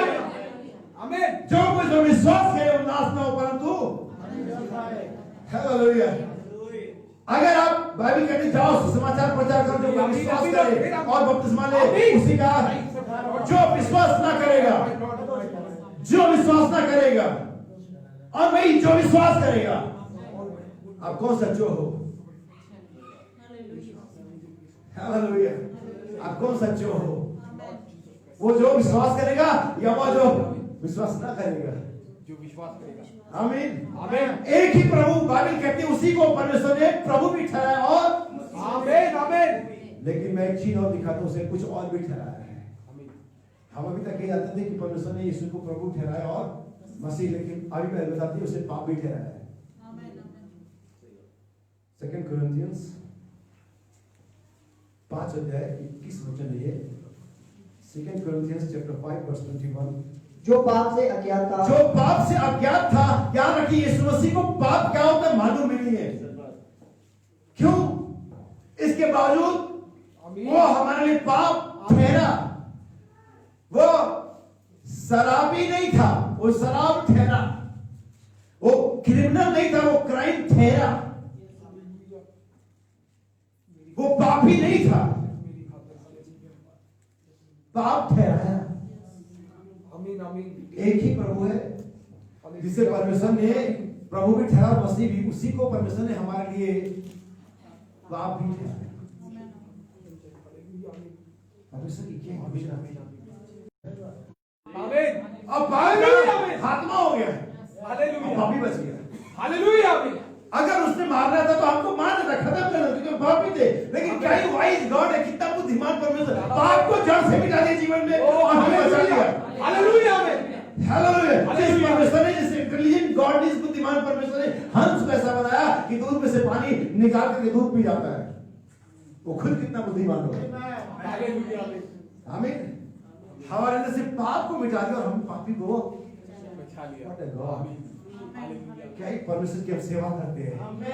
हालेलुया। हालेलुया। उसी को परमेश्वर ने पाप ठहराया। आमीन।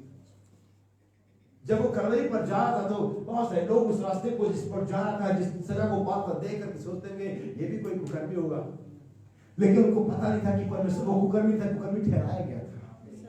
जो लकड़ी पर लटकाया जाता था वो श्रापित था, उसने हमारे श्राप को ले लिया। ओ हालेलुया हमें ऊपर में दाब दिया आमीन। और उसे कलवरी पर ऊंचे पर ले गया आमीन। और ऊपर मर करके उसकी जमीन में क्या कर दिया, दफन कर दिया। और जब दफन करके निकला वो बिना पाप के निकला, बिना कलंक के निकला, बिना किसी रंग के निकला, बिना मृत्यु के बिना निकला और उनको जीवन दे रहा है जो लोग विश्वास करते हैं।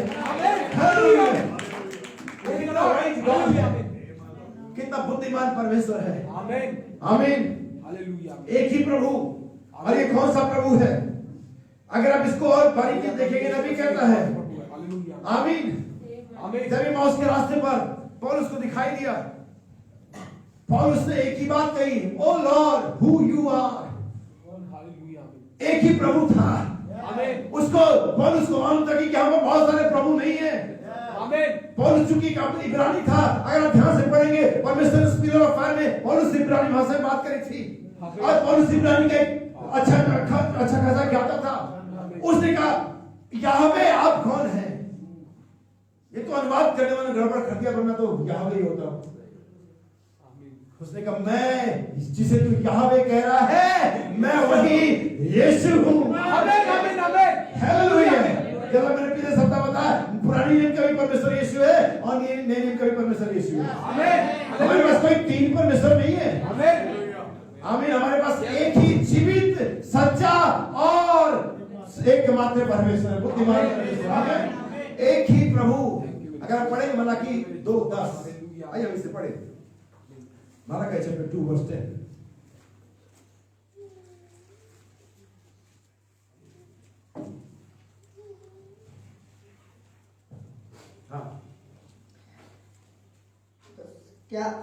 क्या हम सबों का एक ही पिता नहीं? क्या हम सबों का एक ही पिता नहीं? क्या एक ही परमेश्वर ने हमको उत्पन्न नहीं किया?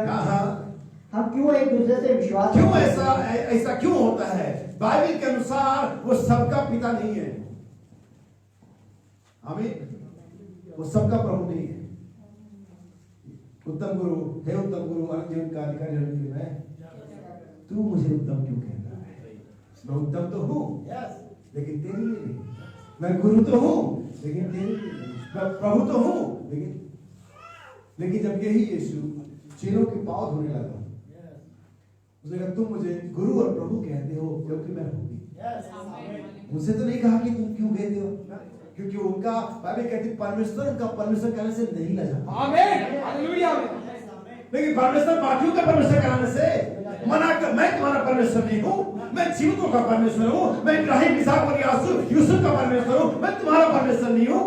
परमेश्वर सिर्फ उनका पिता है जिनका दोबारा जन्म हुआ है, क्योंकि दोबारा जन्म ही पिता से होता है। जब हम सेकंड बर्थ पाते, नया जन्म पाते, वो पवित्र आत्मा के उस पाते, तब वो हमारा पिता होता है, अन्यथा वो आपका पिता नहीं है।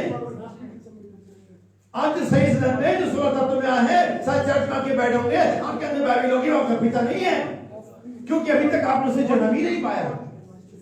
फिर जब आपने जन्म ही नहीं पाया तो आपका पिता कैसे हो सकता है? वो सिर्फ उनका पिता है जिन्होंने दोबारा जन्म पाया। आमीन। सो सभी लोग उसे पिता कहने की गलतफहमी ना पाले। हालेलुया। सिर्फ उनका पिता जिन्होंने दोबारा जन्म पाया। आमीन। सुनिए, एक ही प्रभु है। आइए हम अगली बात पर चले, वापस इफिसियों की पत्री में आएंगे। एक ही प्रभु, एक ही विश्वास, एक ही विश्वास है। अच्छा भाई, आप हमारे आप क्या विश्वास करते हैं?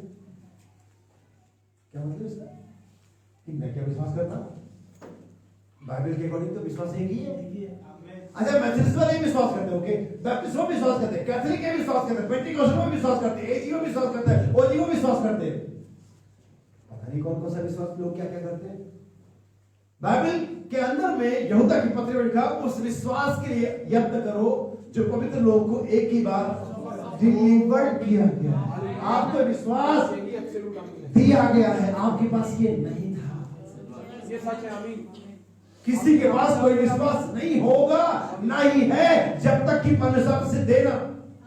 सो बहुत सारे फेथ हैं, जैसा कि मैं फिर से शुरू करूं, एक ही विश्वास, एक ही देह क्या है? यीशु। एक ही आत्मा कौन है? यीशु। एक ही प्रभु कौन है? यीशु। एक ही आशा कौन है? एक ही विश्वास कौन है?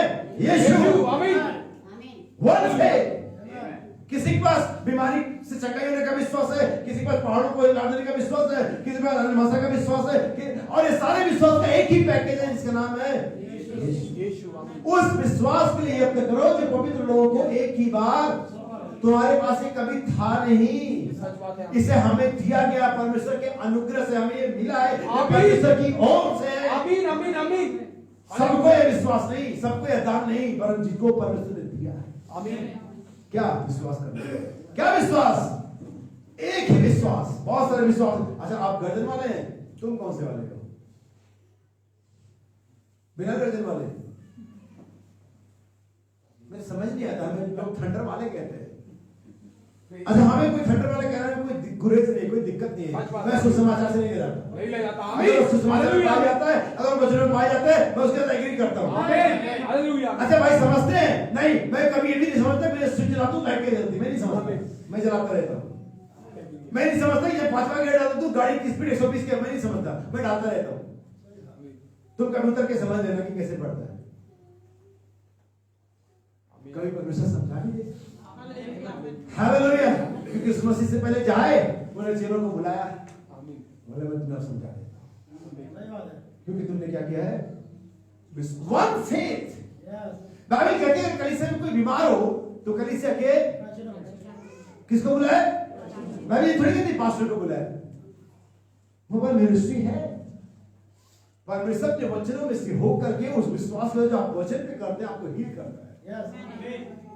आमीन। यीशु मसीह उस अंधा बरतिमाई के पास आया, उसने कहा तू क्या चाहता है कि मैं तेरे लिए करूं? उसने कहा मैं चाहता हूं मैं देख लूं। यीशु ने कहा ठीक बात है, मैं भी चाहता हूं। आमीन। और वो देखा आपका विश्वास और आपके सामने जो परिचालक खड़ा है उसका विश्वास और आपका वचन के अंदर विश्वास जब एक हो जाता है, नबी कहता है मिरेकल होने लगते हैं। मिरेकल तब तक नहीं होंगे जब तक कि आपके सामने वाले का विश्वास, आपका विश्वास और सबका विश्वास परमेश्वर के वचन से एक होकर के ना जाए। एक ही विश्वास, और विश्वास कौन है? यीशु। नबी कहता है, यहाँ पर सुना, इब्राहिम 11 कहता है उसके पास आने वालों को विश्वास करना चाहिए। आपके पास परमेश्वर के पास आने से पहले विश्वास होना चाहिए। क्या होना चाहिए? Believe and faith. किसमें? परमेश्वर के वचन में। नबी कहता है बहुत से लोग कहेंगे हम समझते नहीं, इसलिए विश्वास नहीं करते। नबी वही बात को कहता है, जब मनुष्य की बनाई वस्तुओं को नहीं समझते फिर भी आप विश्वास करते, इस्तेमाल करते हैं, तो आप खुदा की बनाई चीजों पर क्यों नहीं करते? आमीन। सो एक ही देह कौन है? यीशु। एक ही आत्मा कौन है? एक ही आशा कौन है? एक ही प्रभु कौन है? यीशु। उसी यीशु को जो एक ही प्रभु, परमेश्वर ने प्रभु भी ठहराया और मसीह भी ठहराया। हे प्रभु तू कौन? उन्होंने कहा मैं प्रभु, एक ही प्रभु यीशु। हम सबकी बुलाए जाने का जो आशा है एक ही कौन है? यीशु। हमारा विश्वास कौन है? अगर आप फेथ की स्पेलिंग देखें, अगर आप यीशु की स्पेलिंग देखें, बराबर है। आमीन, आमीन, आमीन। यीशु ही विश्वास है। आमीन। आइए अगली आयत पर चले। हाँ, एक ही बपतिस्मा। अब आइए, ये सबसे ज्यादा भेदपूर्ण है। भेदपूर्ण है, इसमें बहुत सारे डिवीजन है, बहुत सारे आर्टिकल है, बहुत सारे कलीसियाएं हैं। एक्चुअली बाइबल के अंदर में लगभग 7 बपतिस्मे पाए जाते हैं। अजीब बात है कि 7 ही पाए जाते हैं। अब मैं आपको यहाँ पर एक और अंग्रेजी का पाठ पढ़ाऊंगा। अगर आप पढ़ेंगे, बाइबल कहती है मूसा का बपतिस्मा, यूहन्ना का बपतिस्मा। आमीन, आमीन, आमीन। हम इसे पढ़ेंगे और ये मिलेगा आपको एक्ट्स चैप्टर 19। अब फिर मैं आपको दिखाऊंगा कुछ चीजें। एक्ट्स चैप्टर 19 वर्स 2 और 3। ध्यान से सुनिएगा मेरे भाई। He said unto them, हाँ, Have ye received the Holy Ghost? क्या तूने पवित्र आत्मा पाया? हाँ। And they said unto him, We have not so much as heard whether there be? हमने उसके बारे में बहुत ज्यादा सुना भी नहीं है। हाँ। And he said unto them, और उसने उनसे कहा, unto what day then were ye baptized? Hmm, And they said, unto John's baptism. unto, ये क्या शब्द unto, और अगर आप कुरिन्थियों की पत्री में पढ़ेंगे तो वहां पर लिखा है उन्होंने बादल में और समुद्र में मूसा का बपतिस्मा लिया, unto Moses baptism, unto John baptism। लेकिन जब हम आते हैं यीशु मसीह कहते हैं unto नहीं है, ये into है। अब आपको अंग्रेजी समझनी पड़ेगी, ये unto John नहीं है, ये into Jesus, into the Jesus name। ये यीशु मसीह में है, ये यीशु मसीह के द्वारा नहीं है। उन्होंने मूसा के द्वारा और यूहन्ना के द्वारा लिया, लेकिन जब यीशु मसीह में आते हैं तो अब यीशु के द्वारा नहीं बल्कि यीशु में बपतिस्मा लेते हैं, into the name of Jesus। Bible में 7 बपतिस्मे हैं। पहला बपतिस्मा परमेश्वर ने दुनिया का किया, जगत का किया, और वो नूह का बपतिस्मा था। अगर आप पढ़ेंगे पतरस की पत्री, उसी पानी का दृष्टांत भी अर्थात बपतिस्मा, आमीन, हालेलुया, आमीन, है, और उसी पानी का जल का, और ऐसे छिड़काव करनी, उसी पानी का दृष्टांत भी अर्थात बपतिस्मा, आमीन, पानी अर्थात कटोरा नहीं। हालेलुया, आमीन, हालेलुया। तो पहला बपतिस्मा जल का हुआ, जगत का हुआ, सारी दुनिया को परमेश्वर ने बपतिस्मा कर दिया। उसके बाद मूसा का बपतिस्मा, जहां पर हम देखते हैं कुरिन्थियों की पत्री में, और बादल में और आग में बपतिस्मा लिया, उन्होंने समुद्र में बपतिस्मा लिया। उसके हम देखते हैं पवित्र आत्मा का बपतिस्मा, उसके हम देखते हैं दुखों का बपतिस्मा। यीशु का जो बपतिस्मा मैं लेने को क्या तुम ले सकते हो? और ये बपतिस्मा लेने के लोग एग्री नहीं होते, चिल्ला पड़ते हैं, अरे ये हो रहा है। और कभी कभी दुख आपकी आत्मा में होता है, कभी कभी आपके कंफर्ट में लेकर क्या था प्रॉब्लम। जब का बपतिस्मा तो ले लिया, ओके, लेकिन दुखों का कौन लेगा? एक ही बपतिस्मा, ये ग्लोरियस बैप्टिज्म बाइबल के अंदर में एक ही है। ये महिमा बपतिस्मा प्रभु यीशु मसीह के नाम में दिया जाता है। आमीन, हालेलुया, unto नहीं, into। हमें यीशु मसीह के द्वारा नहीं, यीशु मसीह में दिया जाता है। बपतिस्मा क्या होता है? अपने आप को टोटली दफन कर देना, हालेलुया, बलिद कर देना, मर जाना।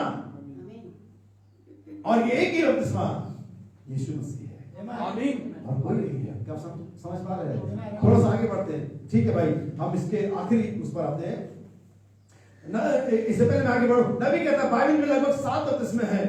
नूह से शुरू हो जाता है, मूसा तक आता है, फिर यीशु तक, यूहन्ना तक आता है, फिर यीशु तक आता है, और फाइनली ये फिर तक हम 2 और इसमें अपने कंप्लीशन पर आता है, समापन पर आता है। तुम में से हर एक जन विश्वास करे और यीशु मसीह के नाम बपतिस्मा ले तो पवित्र आत्मा का दान पाएगा, यानी होली स्पिरिट नहीं, होली घोस्ट। आमीन। वो आत्मा जो कभी इस दुनिया में रही थी, वो आत्मा कभी इस दुनिया में परमेश्वर को प्रकट किया था, वो आत्मा से मेरे कर की थी, वो आत्मा से परमेश्वर के जीवन को जिया था, वही आत्मा तुम्हें मिलता है। हालेलुया। एक कंट्रोवर्सी और है, एक भेद और है जो आजकल चल रहा है। बहुत से लोग कहते हैं बाइबल के अंदर में आप कहीं नहीं कह सकते कि प्रभु यीशु मसीह के नाम बपतिस्मा, प्रभु यीशु मसीह के नाम का बाइबल में कहीं नहीं है। यीशु मसीह के नाम में है, प्रभु यीशु के नाम में है। क्योंकि लोग कहते हैं प्रभु यीशु मसीह के नाम में, भाई तुम लाइनों के बीच में नहीं पढ़ पाते तो हमारी गलती नहीं, आमीन, तुम इसी लाइनों के बीच में पढ़ना होता है। सो एक ही जो बपतिस्मा है वो भी कौन है?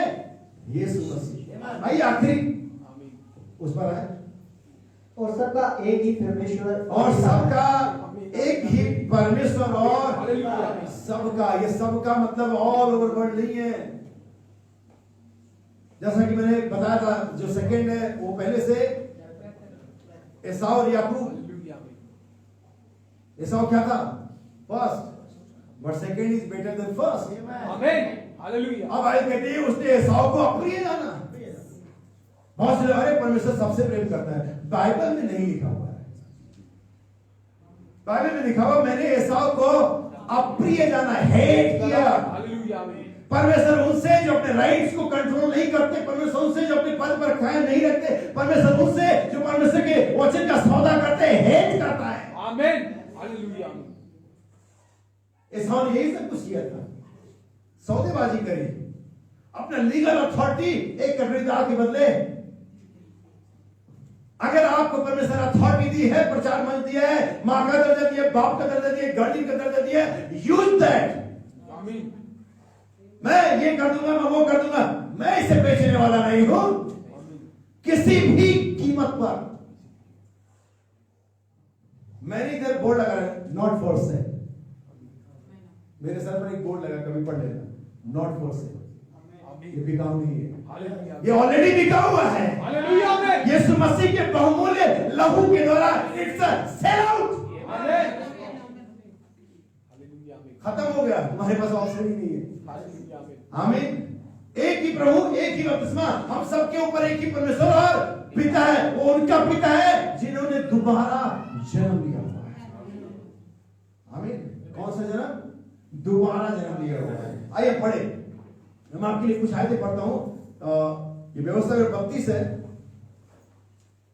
अभी परमेश्वर जो कैसे है इसको समझना है आपको। deuteronomy चैप्टर 32, मैं बताता हूं, वर्ष ये लिखा है, मैंने थोड़ी सी गड़बड़ कर दी।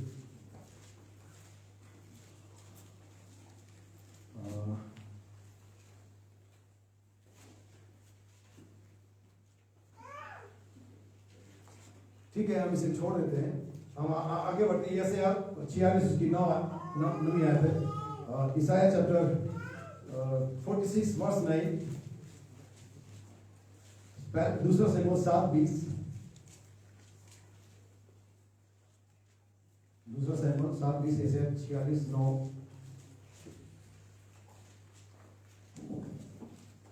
प्राचीन काल की बातें स्मरण करो जो आराम ही से हैं, क्योंकि परमेश्वर मैं ही हूँ, दूसरा कोई नहीं। परमेश्वर मैं ही हूँ, दूसरा कोई नहीं। दूसरा मेरे इंग्लिश में लिखा है, मेरे साथ कोई नहीं है।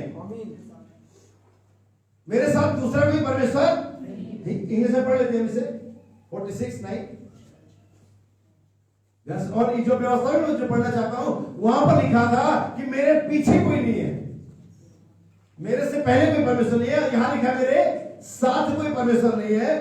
पहला दूसरा शमूएल 7:20 में आएंगे, इससे पहले हम इसे से पढ़ते हैं। ईसाया 46:9 देख लो बेटा। 46। Remember the former things of old, for I am God and there is no else. I am God and there is no one like me. हाँ, और वहां पर मेरे जैसा या मेरे अलावा या मेरे जैसा कोई और नहीं है। सेकंड शमूएल चैप्टर 7 वर्स 20 और यहोशू 2:11। और फिर से एक बार आखिर में 2 आयतें और पढ़ेंगे, ऐसे 43, 10, 29, 19, 17। और इस आखिरी वाले बात पर थोड़ी देर चर्चा करते हैं। सेकंड शमूएल चैप्टर 7 वर्स 20।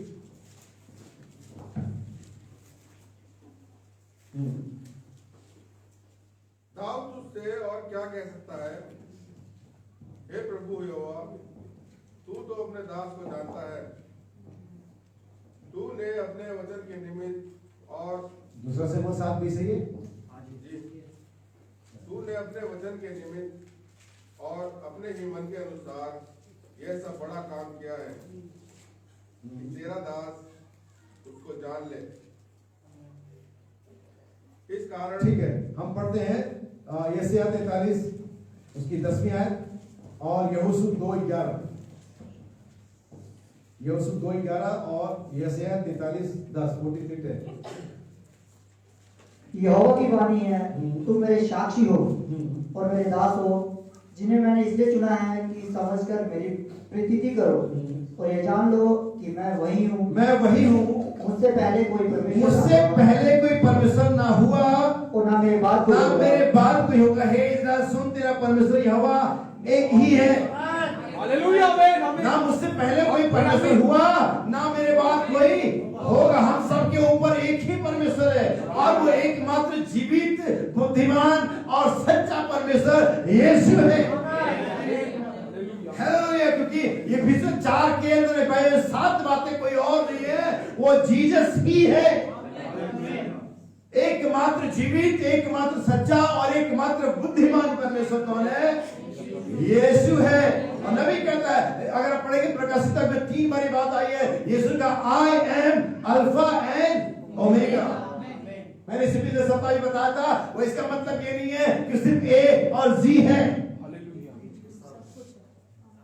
अब बीच में जो भी है वो अलग चीजें हैं। ना मेरे पहले कोई था ना मेरे बाद कोई होगा। सारे अल्फाबेट दरअसल यीशु मसीह परमेश्वर के सारे अल्फाबेट हैं। हालेलुया। यीशु मसीह परमेश्वर की शब्दावली है। आमीन। यीशु मसीह परमेश्वर का A to Z है। हालेलुया। और यीशु मसीह कुछ नहीं इसके अलावा A through Z। हालेलुया। आमीन। और कुछ भी नहीं। नबी कहता है यीशु मसीह परमेश्वर की शब्दावली है, ना उससे पहले कोई था ना उसके बाद कोई होगा। आप जो भी चाहते हैं परमेश्वर के साथ बात करना, आप यीशु के थ्रू कर सकते हैं। क्योंकि हमारे 26 लेटर मिलते हैं, अल्फाबेट मिलते हैं A to Z। इसी के थ्रू आप किसी से बात करते हैं।